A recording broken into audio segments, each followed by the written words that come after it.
Okay, here we are, the Welsh Game of Thrones, which we expanded to the full British Game of Thrones, and we're talking about the bloodthirsty period that was the 6th century. Strangely referred to as Dark Ages sometimes, and there's so much information, it really is a mystery as to where that name came from. But anyway, before we go on to invaders and other races and all that kind of stuff, let's first of all concentrate on the two main houses of the Cymric, or the Welsh as they're now known. So, the first one, the main house in southeast Wales, based in Glamorgan and Gwent, is the House of Bran. And at this stage, as we come into the 6th century, into the 500s, Heddwch is still the patriarch. And, of course, he'll be the father to Meirig, who becomes the next king. But he also has a daughter called Gwerthla, who has a son called Ithdyd, who goes into the church, and we shall come back to him later, because he has a further role to play in this story. Okay, so Heddwch's more famous son is Meirig, who is the king of this area, and of course the father of Arthur. Let's move these across a bit. Arthur. And amongst his other sons and children, he has Idnith, Paul, who probably became Saint Paulinius, Frioch, another brother, Anna as a sister, Afrethla, and Gwyar, who also comes into this story quite significantly in a minute. So this is our generation of the House of Bran. Now, we can take some of these out straight away. Anna marries and her sons go into the church. Afrethla marries, her sons go into the church, and they play no further part in this. Paul, as we said, probably St. Paulinius, he also goes into the church, and he takes no further part in this. So we are left with this situation. Now, the other main house is the House of Cole, and by this stage, it's now headed by Cynmarc, or Cynfachur, and amongst other children, he has a daughter called Arawn, a son called Urien, or Urbgen, and a son, Llyw. Llyw marries Gwyar, bringing the two houses together. So effectively, these guys are in the north of England, and that's the area, Northumbria and south of Scotland, the northern part of the British. These are in southeast Wales. And there are other kingdoms which will come into the Game of Thrones later, such as Powys in North Wales, and various other people, Maelgwyn, people like that. But for now, we're going to concentrate on these two houses. So this is the situation we have it. Arthur takes a wife, Gwynevere, or Guinevere as she becomes known, the first, because he has more than one wife, and that's very important. But at this stage, that's his wife. We'll just move him slightly. Guinevere. And they have a son, Nawi. Nawi, who's supposed to be wonderful, called the Glittering, the Glass.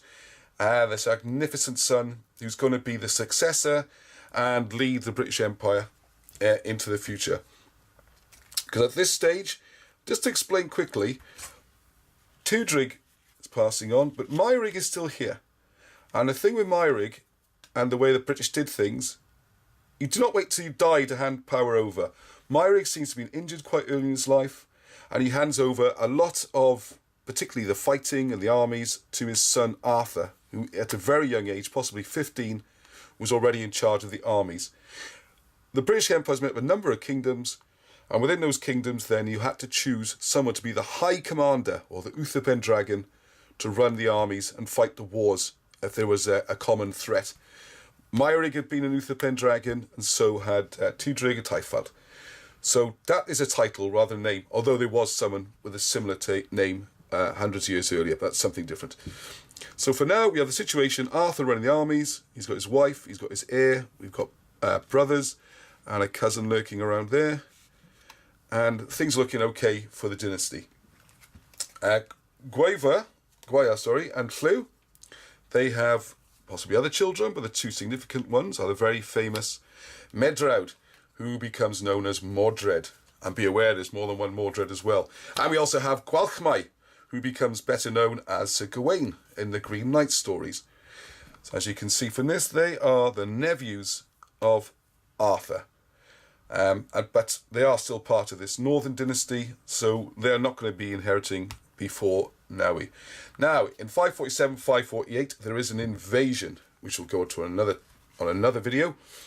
And during this time, Nawi, we believe, is supposed to be out leading a scouting party, or something like that, observing the enemy, raiding the land. But he gets a bit carried away, disobedient, and possibly starts some sort of battle, and unfortunately he is killed. Now some of the records talk about Arthur killing him, which seems very unlikely. If that happened, that would be huge news and a big part of the legends and all the other stuff that ran afterwards. This is the historical side, and that seems extremely unlikely. Far more likely, as is shown in some of the other records and evidence, he disobeyed his father, got engaged, got caught in a battle, and unfortunately was killed. So now we have no heir. Guinevere the First, she's getting quite old by this stage and beyond childbearing age probably. So the difficulty now is the succession. Very much a situation like all dynasties around the world. And this one reminds quite a bit of Henry VIII because he has to start taking more wives, but we'll get on to that. So next in line now, we've got the brothers, of course, Heddwch and Idnith. Next behind that, we've got Medrawd and Gwalchmai. Now, it seems at this point, Gwalchmai is more likely to get chosen. We'll come on to that. Medrawd seems to have organised Ewan the murderer to try and wipe out this side of the family, so they then become the successors. And during this plot, Idnith is taken out, so he's murdered. He's gone. These guys did survive, and Meirig is still going. Like I said, the succession method, you don't wait till death. Meirig is going to keep running the kingdom. Arthur can do the running around in the armies and all that, which is why I think maybe King Arthur's kingship as such comes later, and why it's confusing. He's the high commander of the armies, but his father's the king, so it's a little bit confusing. Although you'll find the Brutes of England, he does get appointed as King of Glamorgan and Gwent at some point. So these two are in line. My view then, it's a bit personal, is Arthur's thinking he's getting a bit older. His son has died. Anyway, so he marries again, and he marries another Guinevere, Guinevere II. And she seems to then have found, this is where confusion comes in, another Medrawd, another Morgan. And those two have had some sort of affair and absconded for whatever reasons. Reminds me a little bit of the other Boleyn girl story with the English royal family. So she's preferred to go with him. Unfortunately for her, Arthur takes a bit of a dim view on this, and he doesn't call off his hunting dogs when they're tracking them down. So those two end quite quickly and abruptly.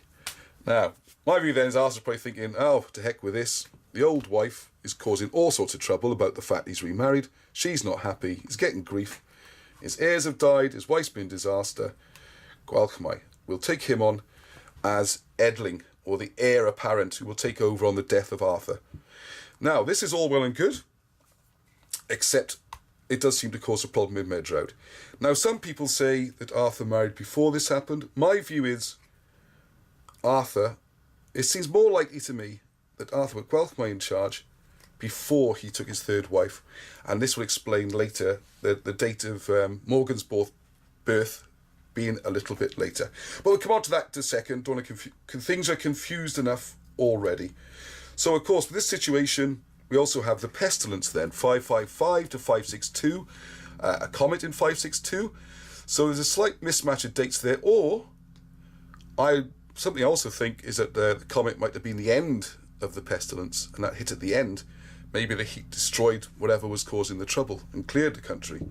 But either way, Medrawd has now taken charge of Britain, it would seem, and he's taken allies from Angles and Saxons and various other types of people and made a big army. And Gwalchmai is going to have to fight to be the successor of Arthur too.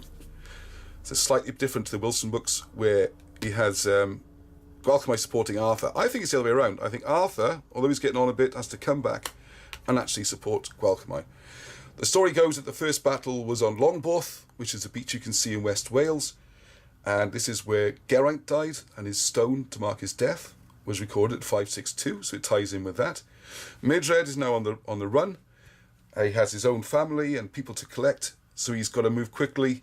He ends up going through central Wales and eventually gets trapped at Camlan, which is the Crooked Glen in mid Wales, and this is where the next battle takes place, famous Battle of Camlan. Unfortunately, tragedy strikes, and both the brothers, fighting on opposite sides obviously, because I think they're contesting for the throne, both killed. So now we have a disastrous situation where all the potential heirs have gone. All we've got left is this strange, interesting character, Heddwch, who seems to be hanging around the whole time, mysteriously. And of course, Meirig, is still alive at this point. He seems to have gone all the way on to 570. And some people even think he outlived Arthur. Although that seems unlikely, because there is some sort of coronation towards the end of his, if not reign, his sort of generalship and stewardship. So Arthur really, although he's getting on now, he's probably 60s, takes a third wife. I'm not sure if she's still on the scene or not, but he's now got Guinevere the Third. And fortunately for everybody, they have a son, Morgan. And just to make sure, they have a couple more sons. Gwaedneth, who comes a bit later. Ithael also becomes king at some point. And Morgan becomes married to Elwiri. And this is the way the dynasty continues.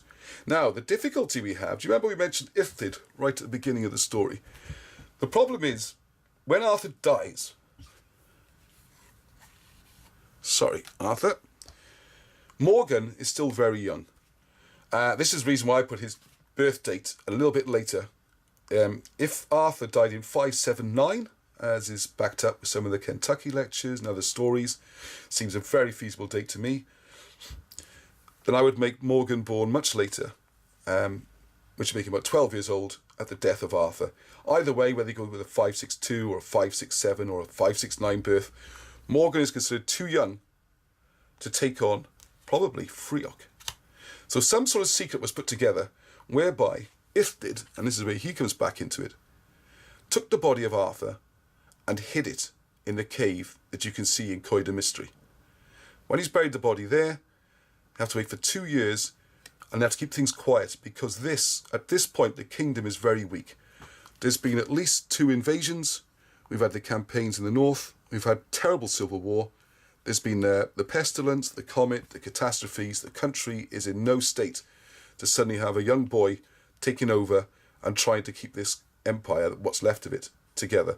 So the body is hidden, and after a few years, Morgan is considered old enough, and this is where Frioch comes back into the story after all this time, and it seems the first thing, or one of the first things that Morgan does is promptly kill the by now aging Frioch, and Morgan guarantees the dynasty. The difficulty is, there's not an awful lot of the dynasty left. And that is when we see the next stage of the Game of Thrones, when the Kingdom of the North will start to become a big part in this. Because they now refuse to respect the primacy or the supremacy of South East Wales. And as the High King is an elected position, it's time then for them to take some control. And we move on to that in another story of the Welsh Game of Thrones.